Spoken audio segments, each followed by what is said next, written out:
another edition of my crankiness.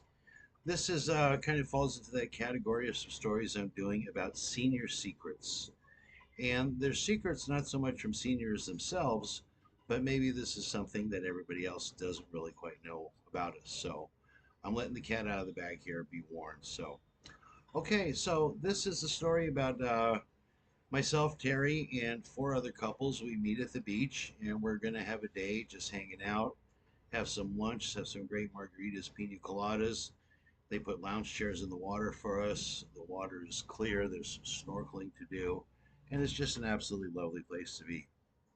Um, we all arrive, and within minutes, we're saying hello. The ladies are, hugging and kissing. The guys are shaking hands, patting each other on the back.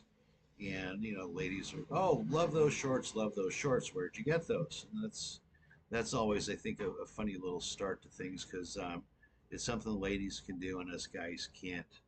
Last time I said to a guy, "Oh, I love your shorts. Where'd you get those?" He gave me a look and kind of, I could see his fist tightening up, and I think he wanted to hit me because he thought it was coming on to him. Anyway, so within a few minutes, we've ordered our drinks, and slowly but surely, the two groups, the ladies kind of congregate to one side, the men to the other. And over at the ladies' side, things get a little quiet and hushed. And us being guys, and well, we've been around for a long time, we've been with these ladies a long time, we know what this means. This means they want to talk about something and they don't want us to hear. Okay, we get the message. So we kind of pack it up and we head out towards the water.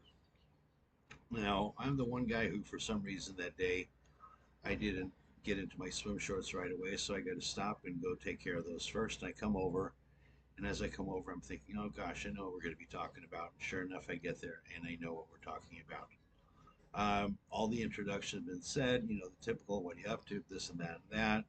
A certain amount of guy testosterone talked. Somebody mentioned something about a new motorcycle they're interested in and talking about the CC and the type of, ratio to this and distortion to that, all that technical stuff that guys like to do. Um, statistics, I don't know why we do that. I don't know anything about that. I never got interested. I've had a few motorcycles, but beyond, you know, the fun I had writing about them, I didn't know what the displacement was. I didn't know what torque ratios were. I didn't know compression or any of that kind of stuff. Anyway, we've got that kind of stuff and a certain amount of sports out of the way, and we're into moving into some very serious stuff. And that serious stuff is men's health. At our age, we're changing. Our bodies are changing, and things happen to us. So, Greg opens up. Greg has what he calls fire ass. Fire ass is also known as hemorrhoids and or anal itching. Okay. And he wants to know what to do about it. Okay. So, this is one of those questions that, gets asked to a group and we're kind of shy about answering it because that means we know about it. So, you know, it's off to a slow start, but it gets going. And all kinds of remedies come into place, and hopefully, Greg is going to have something to take home with him and do about this predicament he's in.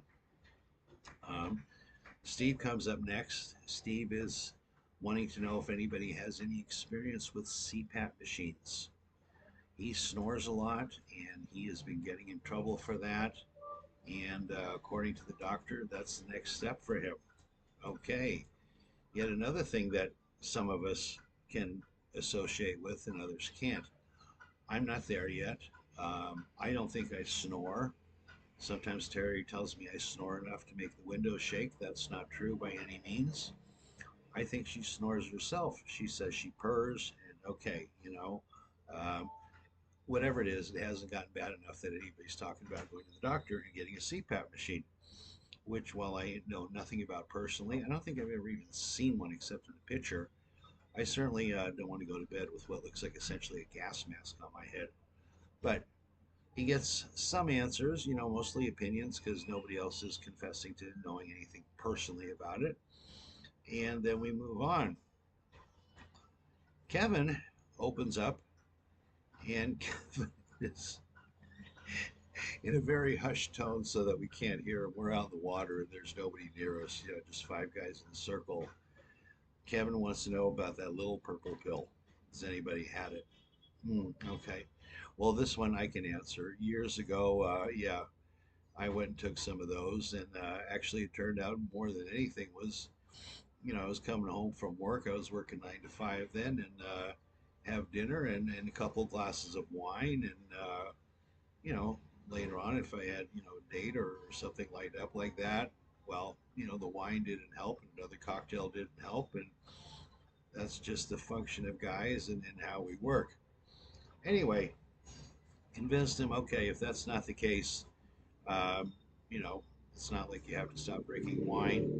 Give the pill a try and see what happens. That's all we can recommend for you, especially down here in Mexico. I don't think you even need a prescription for those. Just, do get a translation on how many you should take so that you don't have any long lasting problems with that. So, on we go. Um, George is experiencing some bronchitis, maybe. That's a big word. I'm not sure what to make of it. I don't really know about it. I know it's something I don't want to have, but he's talking about that. I get around to telling him that my hip still hurts. We've just come back from a trip to up in the mountains to San Miguel Allende, and boy, all the cobblestones, all the steep steps, it just took a real toll on my hip because it hurts like hell, and my feet hurt all the time. So I've got that. So essentially, it's five guys who are talking and commiserating about all the aches and pains that we have. And some of these, as you can tell, are getting very personal. And part of me has got to laugh because this is what we do. We check up on each other and find out who's in what shape and what condition. And we're amongst guys, so we can ask these questions. What do you do? What should I do? Help! I can't ask the general public about this. And seeing if you guys have any answers. Well, it's cheaper than going to the doctor, and doctors are pretty cheap here anyway. But it's always good to get some personal experience behind it. So yeah, that's kind of a secret thing, and it's kind of under the concept of misery loves company. And we actually spend about another 10 minutes, and we've moved on to all sorts of little different ailments. You know, some of us have problems with nose hairs, some of us were getting ear hair problems. We're irregular. We're concerned about that. We used to go pee at night only once a night. Now it's three times. And, why is this happening? And on and on and on.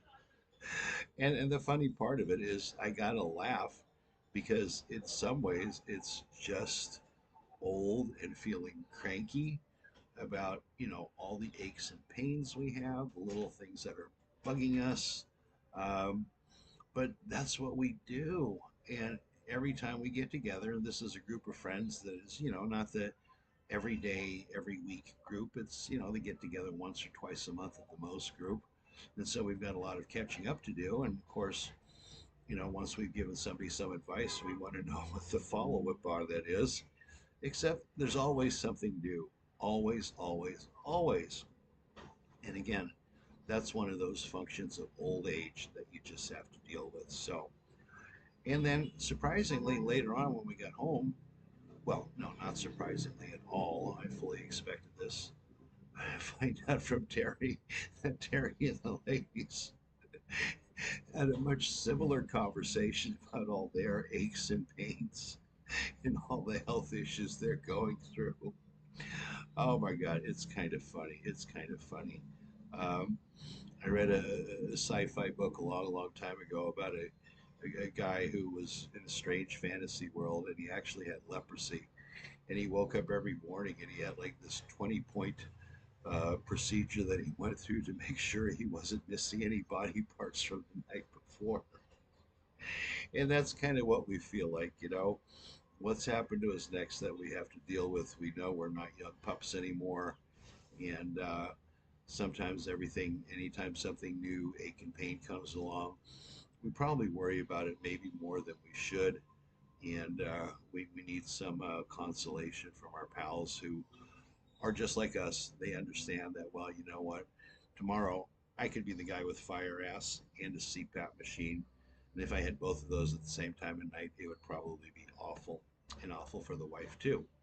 And that's why some people have two bedrooms when they only need one. So anyway, that is life as a senior. It does happen. And yeah, it's an absolute misery loves company. And if you're hanging out with us, you're that company. If nothing's good, if nothing is bad with you, you know what? Don't even bother to come in the water and talk to us because we just don't want to hear it. We're jealous of you. So, anyway, a little secret to share, young people, if you're reading, if you're watching this, don't be scared. It happens to everybody. Someday you will find your group to commiserate with as well. So, all right. Well, thanks for listening. Please hit the subscribe button, press the like button, and leave some comments down below about your particular aches and pains if you want to share any of those. Or if you just want some advice, hey, if I don't know what your particular problem is, I'll ask some of my friends and we'll get back to you. How's that sound? Better than ask a nurse, huh? Ask a buddy guy. All right, guys. You take care. Thanks for watching. Have a good one.